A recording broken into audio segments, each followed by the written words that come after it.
안녕하세요. 유관방 잔소리쟁이 안유미 원장. 수다쟁이 최미영 원장입니다.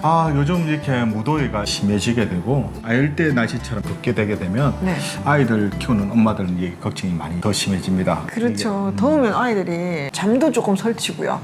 땀을 많이 하니까 땀띠도 나고요. 그렇죠. 짜증도 늘어나고 그렇습니다. 예. 그중에서 땀을 유독 많이 흘리는 아기들 때문에 걱정하시는 부모님들이 많거든요. 네. 그래서 뭐 땀을 많이 흘리는 아기, 뭐 소아, 아기 다한증에 대해서 오늘 한번 말씀을 드리려고 합니다. 네.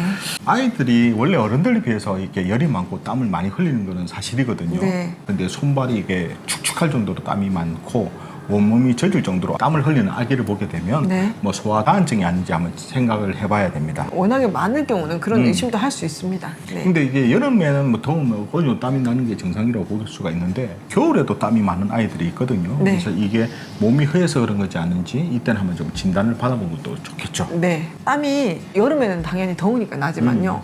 겨울, 추운 계절에도 우리 아이는 항상 축축이 젖어 있어요 하는 경우는 전문가와 한번 상담과 진료를 받아보는 것도 필요합니다. 이게 땀이 왜 나는지를 먼저 알아보는 게 좋은데요. 소아 다한증 같은 경우는 원인은 열이 많아서 나는 경우, 네. 아니면 또 아이가 또 긴장을 해서 하는 경우. 네. 그리고 또 수면 중에 발환이 되는 경우가 있거든요. 네. 땀은 아무래도 뭐 체온 조절이라든지 피부 보습을 유지하는 기능이 있기 때문에 네. 정상적으로 땀이 나게 되면 크게 문제가 없습니다. 그렇죠. 열이 떨어지고 체온이 조절되는 거기 때문에 정상적인 땀은 어느 정도는 필요합니다. 근데 이제 이게 너무 많은 경우 또 땀이 너무 안 나는 경우 그렇죠. 나지 않는 경우 이것도 이제 안에서 열독이 쌓이니까 부작용이 그렇죠. 날 수도 아무래도 있습니다. 진짜 땀이 안 나면 속에서 열이 발산이 돼야 되는데 그대로 쌓이게 돼서 예. 그것이 나중에 문제가 생겨버리거든요. 네. 근데 이제 엄마들 같은 경우에 아무래도 아이가 이게 땀을 많이 흘리게 되면 네. 일단은 생각하시면 우리 아이가 허하구나.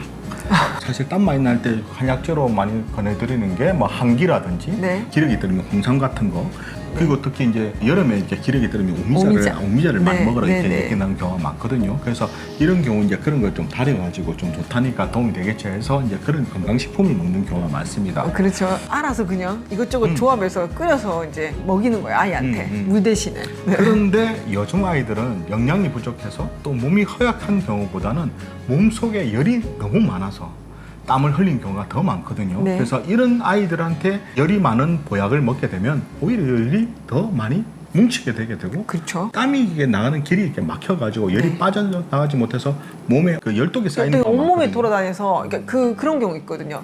두드러기 났다거나 피부가 가렵거나 피부가 막 다 발진이 일어나고 뽀르지 올라오는 경우가 이 열독이 쌓이고 그렇죠. 땀길이 막혀서 그럴 수도 있거든요. 그래서 이제 이런 때는 정확한 진단 없이 항기, 오미자, 홍삼 같은 건강식품은 특히 한약재란 말이에요. 네. 이런 건 좀 먹이지 않는 것이 좋다고 진단 좋다고 없이 생각합니다. 임의로 먹이시는 건 안 된다는 얘기입니다. 네. 그리고 저희가 한방치료보다는 이런 아이들 같은 경우에 먼저 바른 식생활 습관이 더 중요하다 보거든요. 네.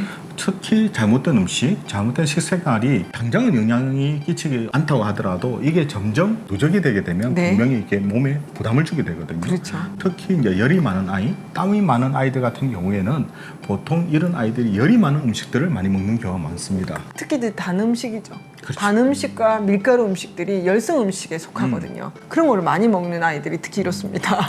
그래서 특히 그 여름철 같은 경우에 덥다 보니까 아이들이 아이스크림, 시원한 아이스크림 많이 먹고 네. 또 음료수도 많이 먹거든요. 네. 그런 것들이 오히려 먹을 때는 좀 시원하고 괜찮지만 나중에 그게 몸에 열독을 만들어서 그게 쌓이게 됩니다. 네. 그게 자꾸 쌓여서 그게 뿜어져 나오는 것이 밤에 잘 때 나오는 이제 도안이라든지 그렇죠. 아니면 그냥 가만히 있는데도 이제 머리 쪽에 항상 이게 땀이 축축하게 젖어 축축하다든지 있을 경우. 이런 애들 머리 만져보면 더 뜨끈뜨끈하거든요. 뜨끈뜨끈하죠. 그럼 이렇게 네. 되게 되면 보통 저희가 호흡기에 문제가 생긴다고 봅니다. 네. 또 이런 아이들이 머리는 뜨끈뜨끈하니 배가 차가운 경우가 많거든요. 네. 그래서 오히려 너무 차가운 걸 먹게 되면 오히려 배탈이라든지 네. 배가 아프다든지 또 소화 능력이 떨어져서 또 안 먹으려고 하거든요. 그래서 덥다고 찬 걸 자꾸 먹이게 되면 당연히 배앓이는 있지만 땀도 줄지 않고요. 잠을 더 설칩니다. 뭐 시원하게 재우고 싶은데도 아이가 더 많이 보채는 것이 결과가 되니 더 안 좋은 영향이 있는 거예요. 그래서 그렇죠. 덥다고 찬 걸 많이 먹이시면 안 됩니다. 그래서 이제 여름 돼서 이제 땀이 나서 애가 잠을 못 자고 그것도 체력이 떨어지고 네. 그러면서 감기라든지 잔병치레를 자꾸 문제가 생겨버리게 되면 네. 얘가 자꾸 몸이 약해지거든요. 네.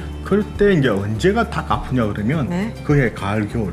그렇죠. 여름을 잘 못 넘기면 가을 겨울에 좀 그때 허약해집니다. 계속 애가 네. 감기가 걸리고 열이 나고 기침이 나고 해서 감기에서 그냥 끝나는 게 아니라 네. 뭐 폐렴이라든지 기관지염에 입원을 한다든지 네. 이런 식으로 해서 아이가 오래 아픈 경우가 정말 많습니다. 그렇죠. 그래서 여름을 잘 나가야 가을 겨울에 병치레가 없습니다. 그렇죠. 여름엔 땀이나 열로 기력이 빠지게 되면 호흡기가 건조해져서 가을 겨울에 아무래도 노출이 나가 폐렴, 기관지염 같은 어떤 이렇게 호흡기 질환에 노출이 많이 됩니다. 그래서 이제 한방에서 보게 되면 가을 겨울 질환을 미리 여름에 치료한다고 저희가 네. 그렇게 말씀을 드리거든요. 네. 그래서 그것이 지금 이거에 해당이 된다고 생각됩니다. 네, 네. 요즘처럼 이렇게 더운 날씨에 아이 건강을 위해서 특히 이제 먹거리라든지 잠자는 습관, 생활 습관을 조금 더 신경 쓰시는 게 좋다고 생각이 듭니다. 그렇죠. 자, 이처럼 궁금한 육아 정보는 언제든지 댓글 달아주시면 준비해 보도록 하겠습니다. 우리 아이들을 위한 잔소리쟁이 안녕원자 수사쟁이 최미호 원장이었습니다. 좋아요, 구독하기도 잊지 마시고요. 다음 영상에도 만나 뵙겠습니다. 육아는 한방.